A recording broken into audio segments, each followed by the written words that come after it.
We're tracking the investigation into a deadly fire in Maysville that killed 5 people. For the first time, we're hearing from the former escort in the middle of the recruiting scandal at Louisville. Find out what she had to say today about Coach Rick Pitino. We're going to take you to the new headquarters for the Georgetown Police Department after almost a decade in a temporary building. Tracking, alerting, protecting. This is WKYT News at Noon. Good afternoon from WKYT News. I'm Bill Bryant. Barbara has the day off. Here's what's happening at noon. A real tragedy leading our news. Firefighters are trying to figure out the cause of an overnight fire that killed 5 people, including children, in northeastern Kentucky. It broke out just after midnight this morning in an apartment complex on West 2nd Street in Maysville. Police say a man died at the hospital and a woman and 3 children were found dead inside one of the units.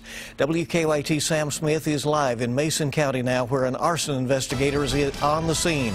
And that's our top story at noon. Sam? It's definitely a sad day for this community. If you take a look at the damage behind me, you can see multiple buildings that stand side by side were impacted by this morning's fire. Fire officials say it started just after midnight. 2 adults and 3 children died in the fire. A man died at a local hospital. A woman and the 3 children were pronounced dead at the scene. Their names haven't been released at this point.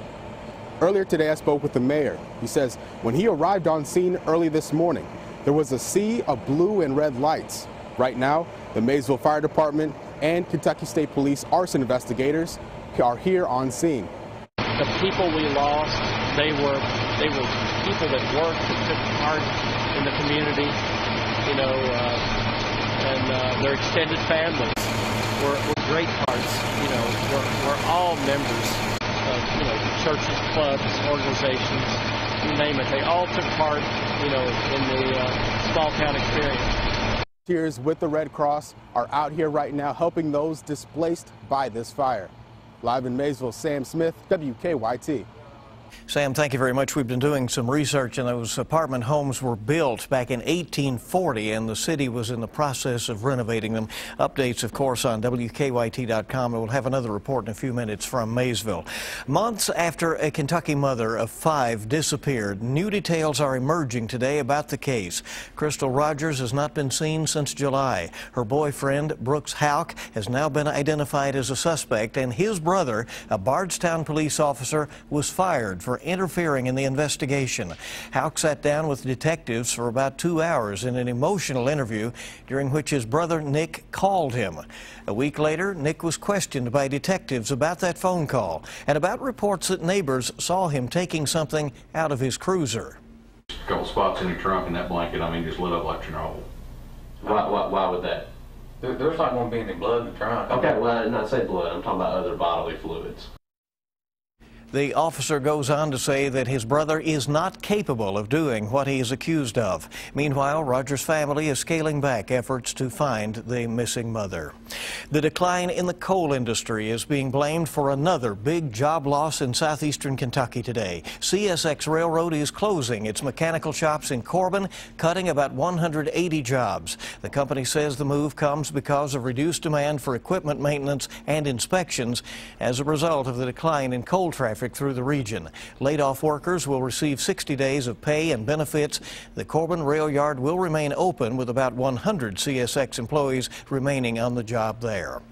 Well, former escort Katina Powell is breaking her silence now about whether Coach Rick Pitino knew about parties involving former basketball recruits and players at the University of Louisville.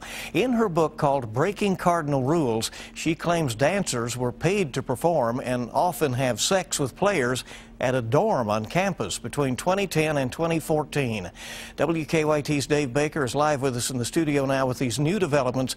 That's been the talk around the Commonwealth all morning long. Dave? Absolutely, Bill. Defenders initially dismissed it as a supposed tell-all book from someone looking to make a quick buck, but now the Louisville scandal has gotten considerably more serious. ESPN's Outside the Lines has been told by 5 former U of L recruits and players that they attended parties in a campus dorm that included stripping and sex.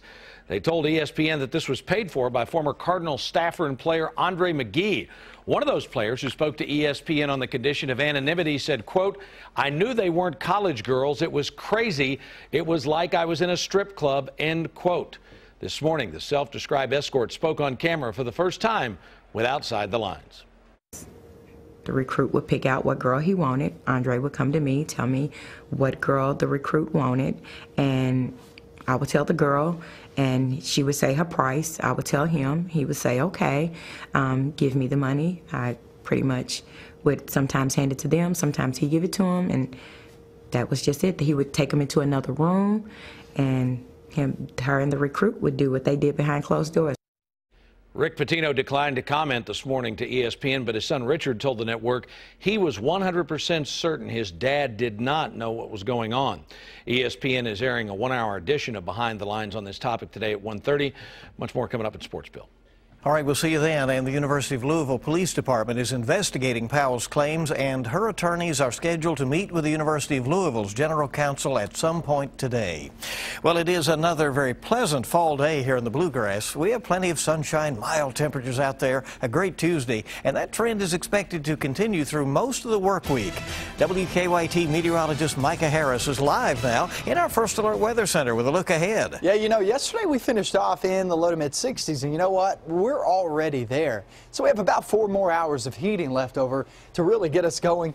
We do see some 50s down in the southeastern zones. That's where still some cool air is just kind of bottled up there at the foothills of the mountains. Planning ahead, we get into the afternoon and everybody will be in the 60s, some there in the low 60s, some in the mid to upper 60s. Kind of depends on where you are, but a very pleasant afternoon in store. Definitely not as cold as we stretch it off into the evening hours. Focus of the forecast is that warming trend. We'll be seeing that typically comes before some rain. I'll show you some rain in the forecast and those highs coming up in a few minutes. Okay, and we'll enjoy the sunshine in the meantime. Thank you, Micah. The city of Georgetown is celebrating its brand new police department today after going almost a decade in the same temporary building. A dedication and ribbon cutting have just been held for the new facility on Bourbon Street. WKYT's Rebecca Smith is in Scott County with that story. Rebecca. Work is complete and the officers are ready to move into their new home away from home on Bourbon Street in Georgetown. Nearly a decade ago, lead and asbestos were both found in the former headquarters. A temporary home was established, and 9 years later, meet the new home for the Georgetown Police Department. It's not just police here. Our lobby holds our sunflower program, where we bring kids in who have court-ordered visitation. And so we wanted to incorporate those community needs into the building itself. The chief tells me that the hope is by them being closer to downtown and Main Street that this will lead to better efficiency when it comes to responding on calls. In Georgetown, Rebecca Smith, WKYT. And the Citizens Police Academy will start tonight, and it will be held in the new Georgetown Police Headquarters Community Room. Well, thousands of Taylor Swift fans will be in Lexington tonight for her much-anticipated concert. But Rupp Arena is warning about some possible ticket challenges, maybe some scams out there. Concert goers are going to be told to be on the lookout for counterfeit and print-at-home tickets. Officials say people who bought tickets on the secondary market, like Craigslist, should arrive early tonight to make sure that their tickets are valid. Only tickets purchased at the ticket office or on Ticketmaster are guaranteed. Well, the Anderson County Sheriff will make his game show debut around the country tonight. Sheriff Troy Young, his wife, and his 3 sons will be one of the families on tonight's episode of Family Feud. Young says of the 20 families that made it past the rounds of interviews and auditions, they're one of only 5 that were actually recorded. You can see how the Young family did when the show airs tonight at 7:30 on the CW Lexington.